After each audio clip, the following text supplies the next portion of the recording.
আজকে আমি রান্না করব পটল চিংড়ি। সেই জন্য প্রথমে কড়াইতে তেল দিলাম, তারপর একটু নুন আর হলুদ দিয়ে চিংড়ি মাছটা দিয়ে দিলাম। চিংড়ি মাছটা ভালো করে ভাজবো, বেশিও আবার ভাজবো না, তাহলে শক্ত হয়ে যাবে। মোটামুটি একটু ভেজে নেব। আর এখানে আমি আলু আর পটলটা প্রথমে ভেজে রেখেছিলাম। চিংড়ি মাছ আমার ভাজা হয়ে গেছে, নামিয়ে নেব। এবার সেই তেলেই আমি আর একটু তেল দিয়ে ফোড়নে শুকনো লঙ্কা আর জিরে দেব। ওটা একটু হয়ে গেলে তারপর আমি ওতে পেঁয়াজ কুচি দেব। এই যে পেঁয়াজ কুচি দিয়ে দিলাম। ভালো করে পেঁয়াজ কুচিটা ভাজা হয়ে গেলে এতে আমি আদা বাটা, রসুন বাটা, জিরে গুঁড়ো, ধনে গুঁড়ো, লঙ্কা গুঁড়ো সব কিছু দিয়ে ভালো করে কষিয়ে একটু জল দিলাম।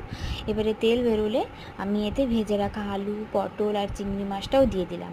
চিংড়িটা ভালো করে একটু নাড়াচাড়া করে নিয়ে অল্প পরিমাণে একটু নুন দিয়ে দিলাম, একটু মিট মশলা দিয়েছি, ভালো করে নাড়াচাড়া করে নিলাম। এবারে অল্প পরিমাণে জল দিয়ে দিব। বেশি জলও দেব না, অল্প জলই দেব, যেহেতু এটা গামাখা। অল্প জল দিয়ে ভালো করে ফুটিয়ে নেব। তারপর উপরে একটু গরম মশলা ছড়িয়ে রেডি হয়ে গেল আমার পটল চিংড়ি।